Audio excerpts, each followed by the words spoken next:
Hello everyone, welcome to theory of abrogation. मैं हूं काशिफ खान और आज मैं लेकर आया हूं आपके लिए फरवरी मंथ की सारी important legal updates. In update में हम सुप्रीम कोर्ट के जो इंपॉर्टेंट जजमेंट्स हैं उनको डिस्कस करते हैं।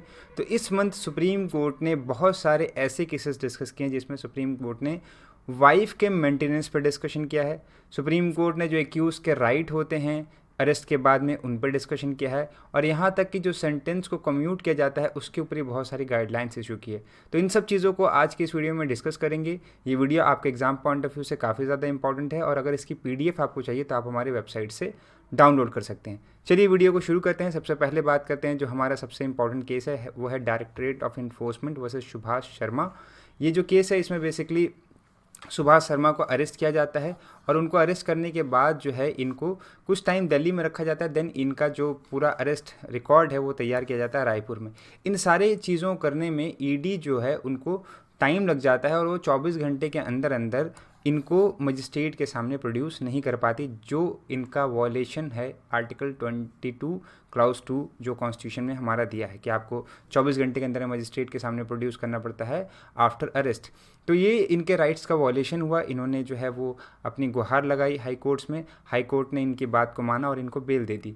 बट सुप्रीम कोर्ट में यहाँ पे ईडी चली गई, और सुप्रीम कोर्ट में इन्होंने कहा कि इनके जो अरेस्ट है उनको जो है किसी भी तरीके से बेल नहीं मिलनी चाहिए, क्योंकि ये पीएमएलए केस में जो है एक्यूज्ड हैं। सुप्रीम कोर्ट ने ईडी के जो है वो कंटेंशन को जो है वो खारिज किया। सुप्रीम कोर्ट ने कहा कि अगर कहीं भी आपके फंडामेंटल राइट का वायलेशन होता है जो कि आपके आर्टिकल 21 और 22 में दिया गया है, तो उस सिचुएशन में हम राइट्स को ज़्यादा मान्यता देंगे, ना कि वहाँ पर आपके लॉ को। तो जैसे कि पीएमएलए का जो लॉ है आर्ट सेक्शन 45(1) का सब क्लाउज 2, वो ये कहता है कि ट्विन टेस्ट अगर हम फॉलो नहीं होता है तो उस सिचुएशन में बेल जो है वो नहीं दी जा सकती। लेकिन सुप्रीम कोर्ट ने कहा कि ट्विन टेस्ट की बात हम बाद में करेंगे, हम सबसे पहले देखेंगे कि यहाँ पे आपके फंडामेंटल राइट को कहीं आप कर्टेल तो नहीं कर रहे हैं। अगर आप फंडामेंटल राइट को कर्टेल कर रहे हैं तो उस सिचुएशन में बेल मिलना एक राइट हो जाएगा, और यहाँ पे सुप्रीम कोर्ट ने एक्यूज़ को बेल ग्रांट कर दी। नेक्स्ट जो केस है बेसिकली ये मेंटेनेंस के रिगार्ड में है। यहाँ पे वाइफ ने मेंटेनेंस मांगा अपने सेकंड हस्बैंड से अंडर सेक्शन 125 सीआरपीसी। अब यहाँ पे सिचुएशन ऐसी थी कि पहले इसकी शादी हुई, शादी के बाद ये अपने हस्बैंड के साथ अमेरिका गई, अमेरिका से ये 2005 में वापस लौटी, और उस टाइम में इनके और इनके हस्बैंड के बीच में जो कि डिस्प्यूट हो रहा था, तो इन्होंने एक म्यूचुअल एक अंडरस्टैंडिंग साइन करी अपने हस्बैंड के साथ, और ये लोग सेपरेट हो गए। लेकिन इन्होंने उस टाइम डाइवोर्स नहीं लिया, और ये किसी और के साथ फिर रिलेशन में आई और इन्होंने उनसे शादी कर ली। बाद में 2006 में इन्होंने एक फाइनली लीगल तरीके से फैमिली कोर्ट में जाकर जो है section 12 of the Hindu marriage act जो है डिवोर्स लिया, और डिवोर्स लेने के बाद अगेन दोबारा से अपने उसी पर्सन से इन्होंने शादी करी, इनको एक बच्चा हुआ।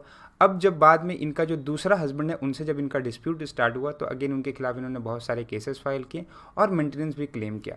जो दूसरा हस्बैंड था उन्होंने कहा कि जब मेरी और इनकी शादी हुई थी उस टाइम ये इनकी पहली मैरिज डिसॉल्व नहीं हुई थी, तो हमारी जो मैरिज है वो वॉइड है, और इसके वजह से इनको जो है वो नहीं मिलना चाहिए मेंटेनेंस। तेलंगाना हाई कोर्ट ने इस बात को माना, और वाइफ का जो मेंटेनेंस जो लोअर कोर्ट ने अलाउ किया था वो वहाँ पे खारिज कर दिया। डाउटर के लिए मेंटेनेंस तेलंगाना कोर्ट ने यहाँ पे दिया था। बट जब ये सुप्रीम कोर्ट के पास पहुँची तो सुप्रीम कोर्ट ने कहा कि मेंटेनेंस को कभी भी डिनाइल नहीं किया जा सकता, सिर्फ टेक्निकल इश्यूज़ की वजह से। अब वहाँ पर उनकी शादी जो है 2005 में ख़त्म हो गई थी।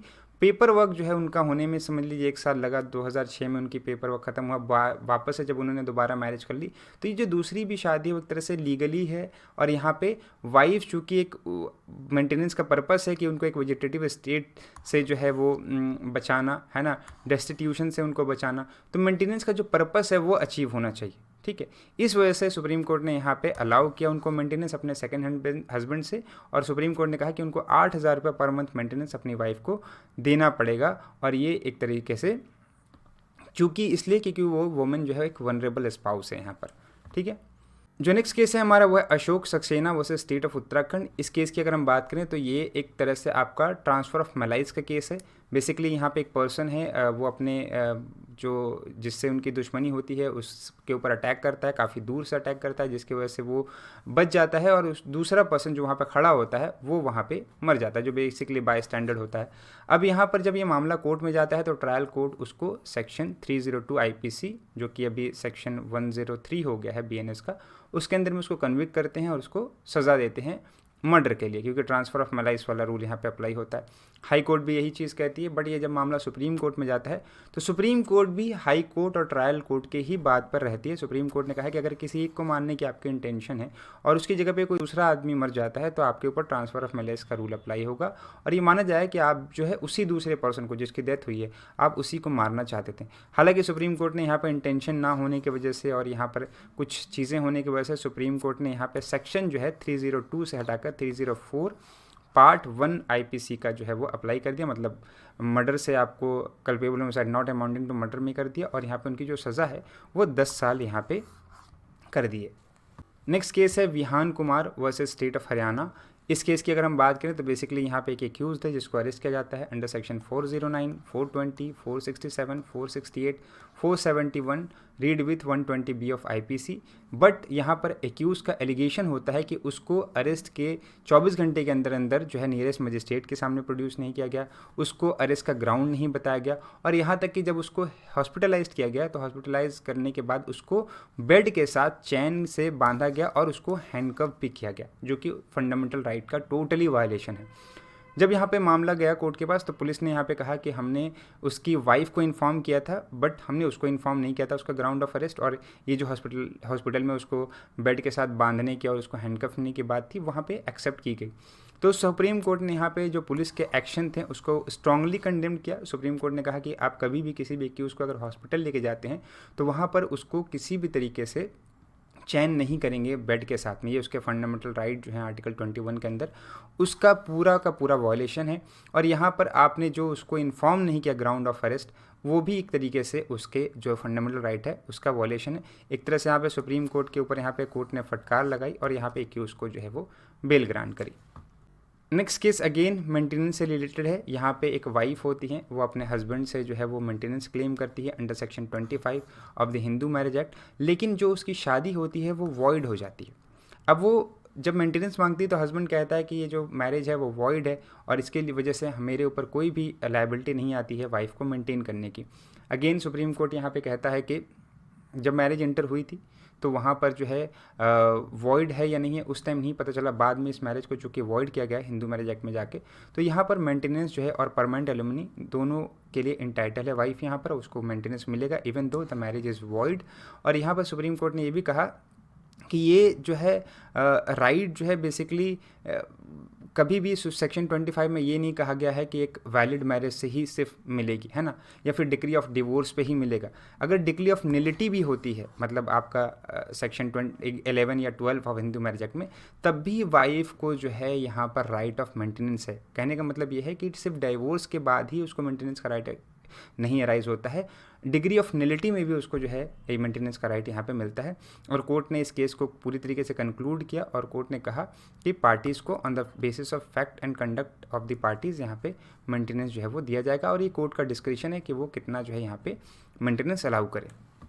नेक्स्ट जो केस है वो है re policy strategy for the grant of bail. Basically ये केस में सुप्रीम कोर्ट ने एक गाइडलाइंस इशू की है कि जो रिमिशन और दिया जाता है एक तरह से गवर्नमेंट की तरफ से जो कन्विक्टेड एक्यूज्ड होते हैं उनके लिए है। तो यहाँ पे सुप्रीम कोर्ट ने एक डायरेक्शन इशू किया है, एक तरह से गाइडलाइंस बनाई है कि remission and direction of all state and union territory that उनको एक रिमिशन पॉलिसी को फॉर्मुलेट करना पड़ेगा विद इन 2 मंथ। तो इस गाइडलाइंस के हिसाब से जो हमारे स्टेट्स हैं उनको जो रिमिशन की पॉलिसी है उसमें कुछ चेंजेस करने पड़ेंगे, उसमें कुछ बदलाव करने पड़ेंगे। हालांकि वो क्या क्या है उसको हम लोग थोड़ा समझते हैं। सबसे पहले कहा गया कि अगर स्टेट जो है कोई पॉलिसी बनाता है प्रीमेच्योर रिलीज़ की, तो उस सिचुएशन में वहाँ पे वो जितने भी मतलब कन्विक्टेड पर्सन होंगे जो एलिजिबल होंगे उनको कंसीडर करेगा whether they have applied for it और नॉट, इट इज़ इमटेरियल, है ना। दूसरी चीज़ उन्होंने कहा है कि अगर कोई रिमिशन को रिवोक किया जाता है तो वहाँ पे कन्विक्टेड पर्सन को उसकी नोटिस दी जाएगी, उसको अपॉर्चुनिटी टू बीइंग हियर्ड दिया जाएगा बिफोर कैंसिलेशन। अगर आप आर्बिट्रेरी यहाँ पे रिवोक करते हैं तो वो यहाँ पे गलत होगा। तीसरा पॉइंट यहाँ पे कोर्ट ने कहा कि कंडीशन इंपोज की जाएगी जब ग्रांट किया जाएगा रिमिशन, और वो रिजनेबल होनी चाहिए। ऐसा नहीं कि आप किसी भी तरीके की कोई भी जो है वो कंडीशन रिमिशन के टाइम पे इंपोज कर दे रहे हैं, कोई आर्बिट्ररी कंडीशन है उसको इंपोज कर दे रहे हैं, ठीक है। और शुड प्रमोट रिहेबिलिटेशन, मतलब कि वो ऐसी टाइप की कंडीशन होगी जिससे वो रिहेबिलिटेशन के तरह वो एक काम करे कन्विक्टेड पर्सन के लिए। देन नेक्स्ट इसमें यह कहा गया कि अगर रिमिशन दिया जाएगा, डिनाई किया जाएगा तो उसका रीज़न बताया जाएगा, रिकॉर्ड किया जाएगा और उसमें ट्रांसपेरेंसी और फेयरनेस होनी चाहिए। एंड द लास्ट की जो पावर किया गया है रिमिशन ग्रांट करने का, उसको एक्सरसाइज किया जाएगा फेयरली और preventing the arbitrary decision that could wallet constitutional right. तो एक तरह से जब भी आप रिमिशन का जो पावर है, जब हमारी स्टेट एक्सरसाइज करेगी किसी भी कन्विक्टेड पर्सन की सज़ा को कम करने के लिए, तो उस सिचुएशन में वो फेयर होनी चाहिए और किसी भी तरीके से आर्बिट्रेरी नहीं होनी चाहिए। ऐसा नहीं कि किसी एक एक्यूज़ को आप दे रहे हैं और वही कंडीशन में कोई दूसरा एक्यूज़ आप उसको ये चीज़ नहीं दे रहे, तो ऐसी चीज़ें यहाँ पे नहीं होनी चाहिए। जो नेक्स्ट केस है हमारा वो है Vishal Saha versus Monalisa Gupta and others. ये इस केस की बात करें तो बेसिकली यहाँ पे कोर्ट ने कहा है कि किसी भी डोमेस्टिक वायलेंस केस में पर्सनल अपीयरेंस की जो ज़रूरत है वो मैंडेटरी नहीं है। हालांकि इस केस का फैक्ट बड़ा ही इंटरेस्टिंग है। यहाँ पर एक हस्बैंड रहता है और उसकी जो शादी है फरवरी अपनी वाइफ के साथ 2018 में होती है। उसके बाद वो लोग यूएसए चले जाते हैं। यूएसए जाने के बाद वहाँ पे हस्बैंड जो है वो क्लेम करता है या एलिज करता है कि उसकी वाइफ ने उसके साथ डोमेस्टिक अब्यूज़ किया है, उसको मारती है, पीटती है। और यहाँ पे जो है वो एक तरीके से जो यूएसए का जो सेकंड डिग्री ऑफ असॉल्ट है वो उसके अगेंस्ट में यूज़ किया जाता है।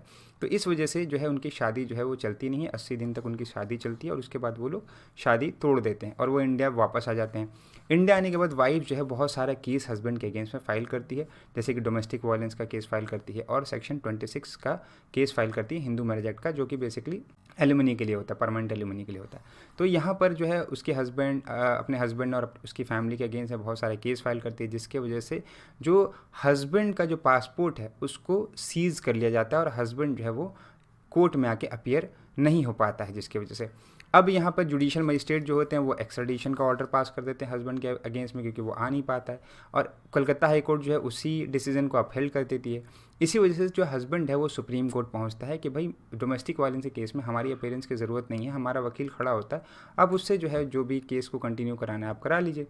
सुप्रीम कोर्ट भी यहाँ पे यही कहती है कि भाई डोमेस्टिक वायलेंस के केस में पर्सनल अपीयरेंस की पार्टी को ज़रूरत नहीं है अनलेस अनटिल किसी तरीके से वो एक तरह से breach of protection of order under section 31 हो। यहाँ पे वैसा कुछ हो नहीं रहा था, तो सुप्रीम कोर्ट ने जो एक्स्ट्राडिशन के ऑर्डर है उसको जो है वो बताया कि गलत है। सुप्रीम कोर्ट ने कहा कि यहाँ पे पूरी तरीके से कोर्ट ने जो है वो इग्नोर किया है कि हस्बैंड का पासपोर्ट जो है एक तरह से इम्पंड हो चुका है, मतलब यहाँ से उसको सीज़ करके रखा है, जिसकी वजह से वो अपीयर नहीं हो पा रहा है। वो वॉलंटरली अपीयर नहीं है यहाँ पे कि उसका इनवॉलंटरली अपीयरेंस है, वो चाहता तो है बट वो चूँकि पासपोर्ट उसका जब्त है इस वजह से वो अपीयर नहीं हो पा रहा है। तो इसलिए कोर्ट ने यहाँ पे क्लियर कहा कि ये जो पूरा का पूरा केस है वो इरिट्रेबल ब्रेकडाउन ऑफ मैरिज के अंदर आता है और इसलिए हम अपनी पावर यूज़ कर रहे हैं under article 142 of the constitution of India और मैरिज को यहाँ पे डिसॉल्व कर रहे हैं। सुप्रीम कोर्ट ने पूरे केसेस को जो कि हस्बैंड के अगेंस्ट में और उसके फैमिली के अगेंस्ट में फाइल हुए थे, उन सारे केसेस को सुप्रीम कोर्ट ने यहाँ पे कहा है कि ख़त्म करना है, क्लोज़ करना है। कोर्ट क्लोज़ करने का ऑर्डर दिया है। सुप्रीम कोर्ट ने उसके पासपोर्ट को रिटर्न करने का ऑर्डर किया और साथ में कहा कि हस्बैंड को 25 लाख रुपया एक परमानेंट एलिमनी अपनी वाइफ को यहाँ पे पे करना पड़ेगा और इसी के साथ जो है पूरा का पूरा मामला जो है ये अब ख़त्म हो चुका है।